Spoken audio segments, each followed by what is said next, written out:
Luke, the 18th chapter,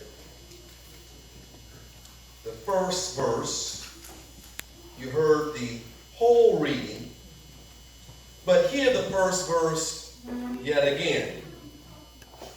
Then Jesus told his disciples a parable to show them they should always pray and not give up. That's enough. I'll read it again for you.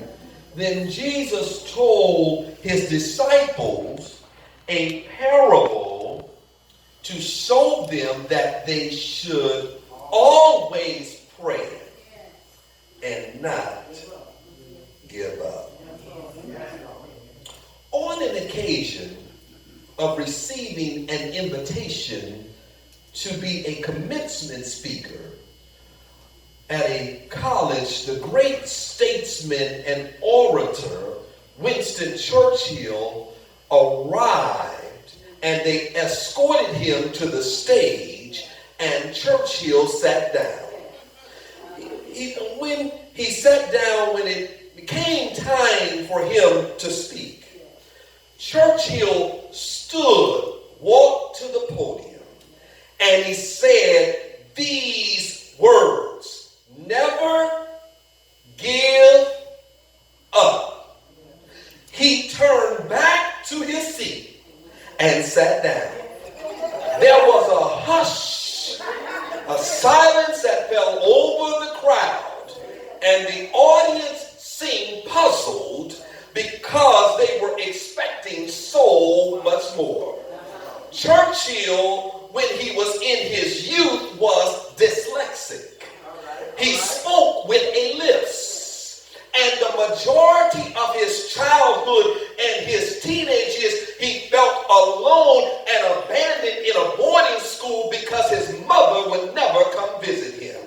And I wonder, with all that you have been subject and exposed to, and all the challenges you've had to face, with all the doubts and fears you carry, and the hopes and dreams yet to be fulfilled, life staring at you, and dreams staring at you, and time staring at you, and death staring at you, and obstacles staring at you, and challenges staring at you. How do you handle God, who might be saying something, but it does not seem like it's enough? Lord, help me in here.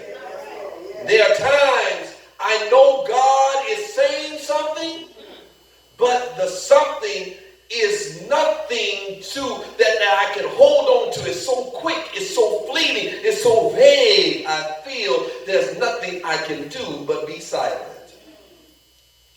And although there should be a response, you can't help but to be silent when you don't have enough to work with. And I can't give a response because there are times that my mind is so conflicted with what I'm dealing with, that the command that God is giving, or what God left with me, the challenge is difficult for me to discern. So Jesus used parables to get his point across. But God will leave you waiting for more. Oh, okay, all right. Jesus used parables, but God will leave you waiting for more. God speaks, and we are left with God. What am I supposed to do with that? Maybe that's just me. See, say something else. Say something more. I need something else. I need you to say more. See, Jesus tells the disciples a parable story which was used to illustrate a moral and a spiritual lesson. And when you don't know how to respond, then you have to find somebody who's gone through something similar and ask them to tell me your story. Lord, help me here. Amen. What did you do when you had to deal with this? somebody with a story to tell. That's why he tells them this parable. And if they know God, they will be all right if you hold on to them for a bit to find out what they did to get through what they had to go through. Revelation says this. See, you have to understand that the one that tells the story and the one who asks the story, both of you can be blessed. See, the word says in Revelation 12 and 11, they overcame by the blood of the Lamb and the word of their testimony. You ought to want to tell what you've been through and how you got through every time you get a chance to open your mouth. Every time somebody comes to you and says, how did you make it through that? You ought to be ready and available to tell them, this is what I did and this is how I came through. And they'll be blessed by what you tell them.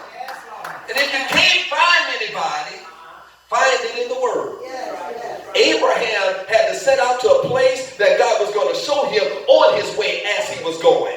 Joseph, you may be dreaming right now, but you got to go through a pit before you can get to the dreams coming true. Joshua, you're going to take over the promised land, but there are giants already in the land. You just got to get through the giants. David, you're going to be king, but I can hear David say, but nobody told me they were going to try to kill me while I was the king. Sometimes it's all a part of the process that you have to go through. Who am I preaching to in here? You got to find somebody that's got a story to tell that's similar to your stuff so it can help you on your journey.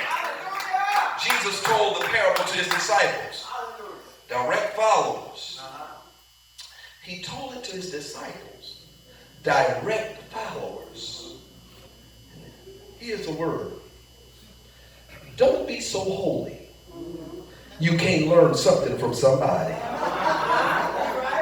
Don't be so righteous that you can't ask for help every now and then. Don't be so spiritual that you can't survey somebody else's life for their experience to guide your experience. So after about 3 minutes, Churchill rose to his feet, walked over to the podium, leaned forward, looked directly at the audience, and he said these words, never give up. And he turned around the second time and went back to his seat and sat down. The students did not know how to react, preach pastor. They were shocked. They were expecting so much more, the faculty included, and now they're looking around at each other wondering what's going on. See, Jesus tells the parable to his disciples for 2 reasons. One being to show them that they should always pray. Prayer is nothing but an interpersonal pep rally. God, help me in here. Between you and God that helps you to recall who God is and what God can do.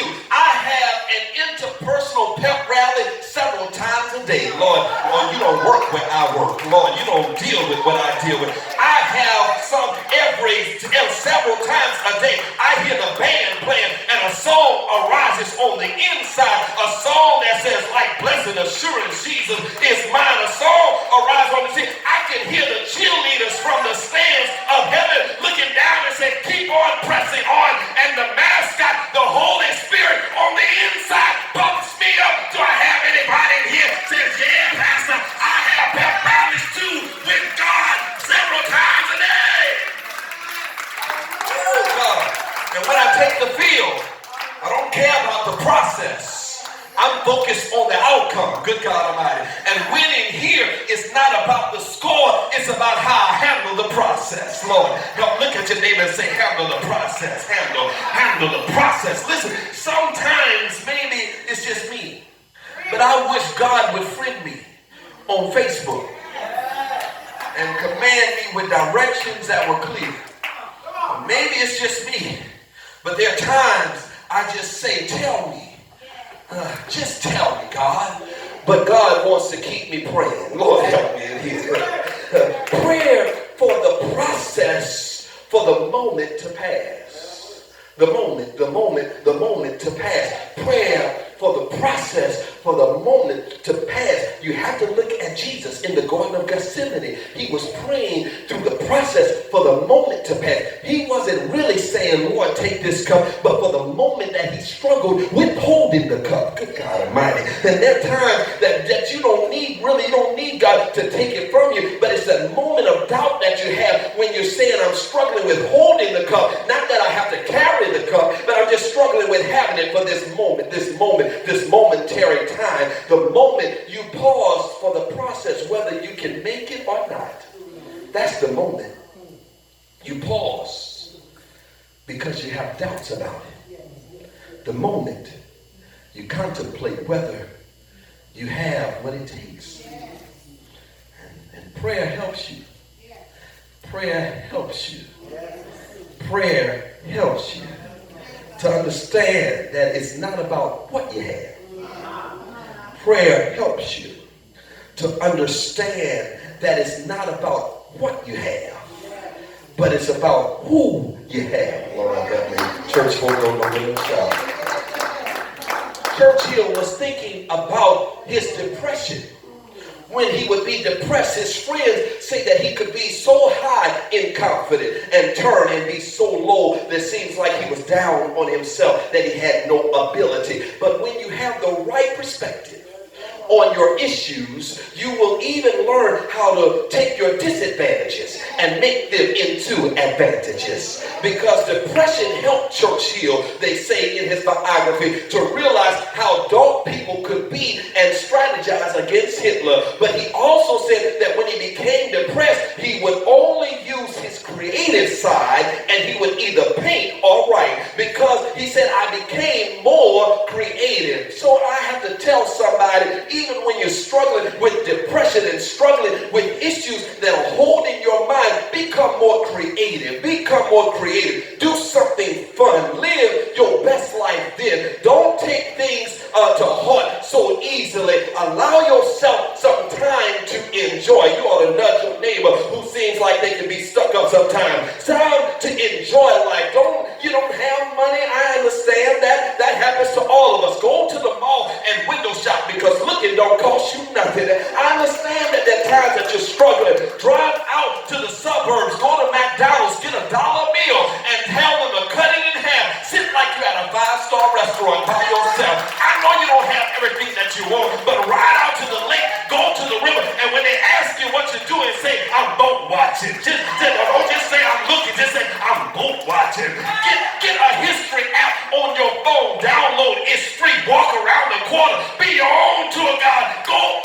I'm gonna say this and I'm gonna say this. When the casino sends you a free night stay, check in, go stay, enjoy yourself, and live life. Be creative with life sometimes. Use your creative side. Don't let depression hold you. Get up out of that thing. On the third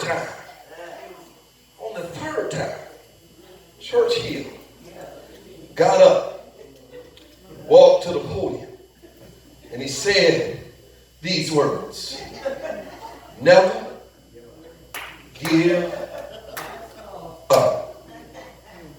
He turned around, walked off the stage, and he left. People who were present at that commencement said that though they were disappointed that he didn't say anything else, they will never forget what he did say. I'm going to take my seat, but I hope that you'll never forget that we serve a God that says to us, no matter what comes your way, never give up. Never give up. I'm trying to preach somebody out of your depression. Never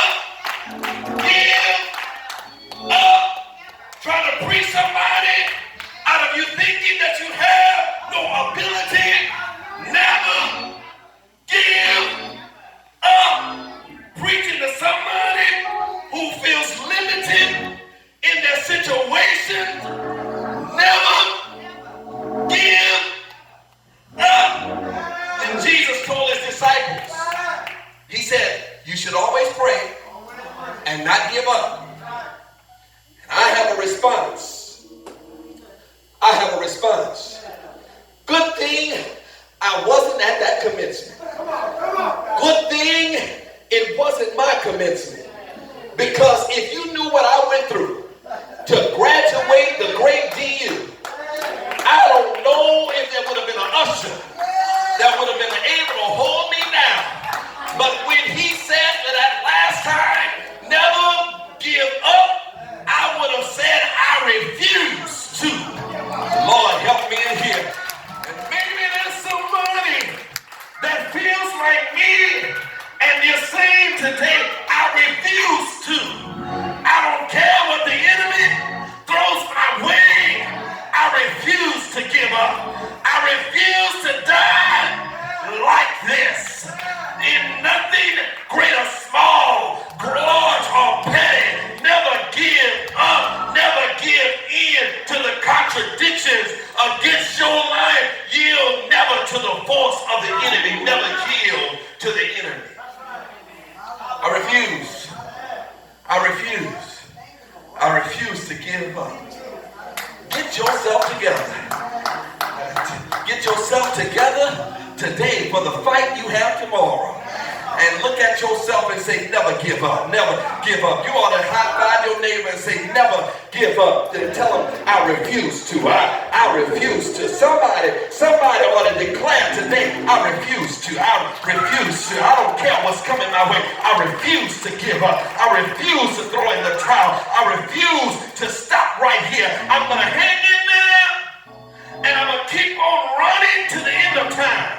I refuse to give up because everything you face and you come through has made you stronger. Good God Almighty, refuse to give up because he's put something on the inside of you that keeps you together and causes you to never give up. A door closed, keep on knocking. Just keep on trusting God. No appointment available. Keep on going and showing up for the appointment. No progress today. Tomorrow is another day. Tell somebody, I refuse to.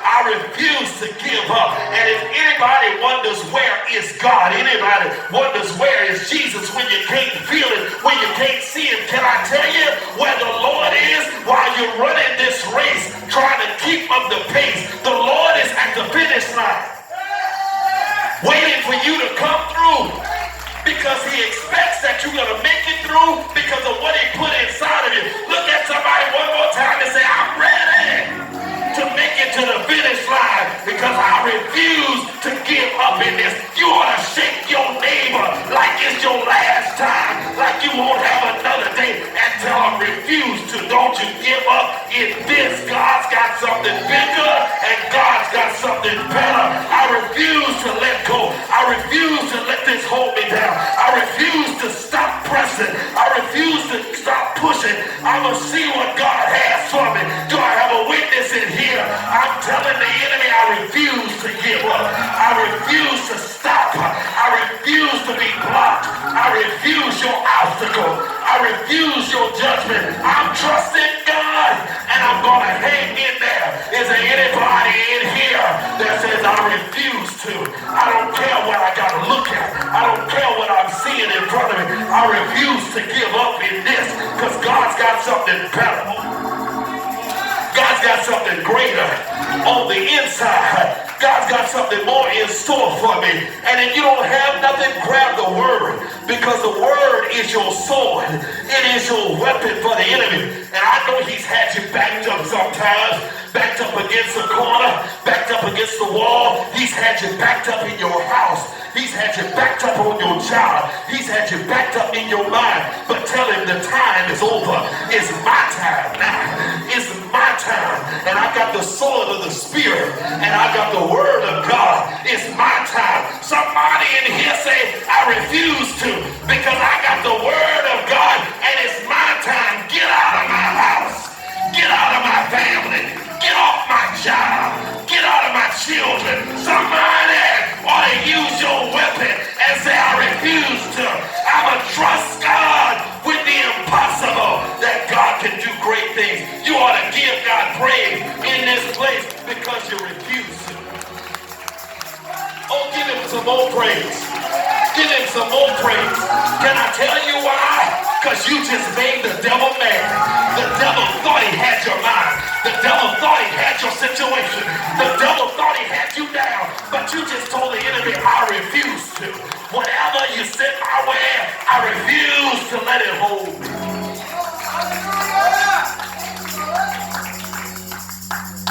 Anybody allow their situation to keep them?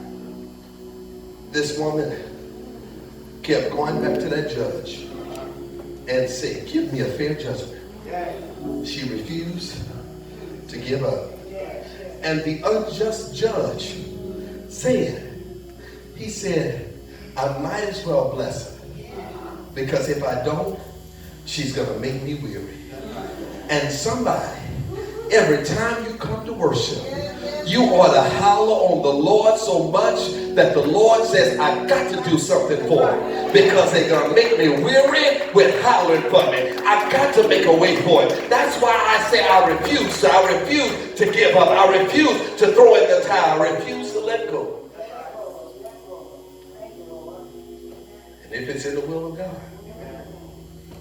God's got control of it. Never give up.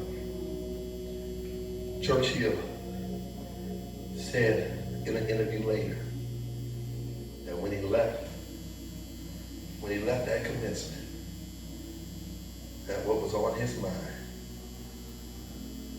was the war that he had come through with Great Britain. And he said in an interview that if he had given up, he would have never pressed forward to deal with the enemy such as Hitler. And that's why he told them in life, dyslexic, lisp, feeling alone, depressed, come through wars, that he never gave up. He trusted that God would see him through. And I pray for you today that you refuse. Refuse the enemy talking to your mind to stop right where you are. Refuse the enemy from getting to you, telling you that it's the end. It's the end. See, if you trust God, in the end, the victory will be all God. But let me tell you, I refuse to die from the enemy's hand. I'm going to die in God's hand. That's why I've got to refuse and never give up. You need to share with somebody this week that you know that's been depressed. Somebody who's on a hospital bed and they're ready to just let go. It's too much. I didn't bargain for this, God. That's right. Don't give up. Refuse to give up. Use the creativity that you have. Live life and enjoy every moment that you can. And say, I refuse to. If nothing else, I'm going to be in God's hands for my life. Everybody standing on your feet.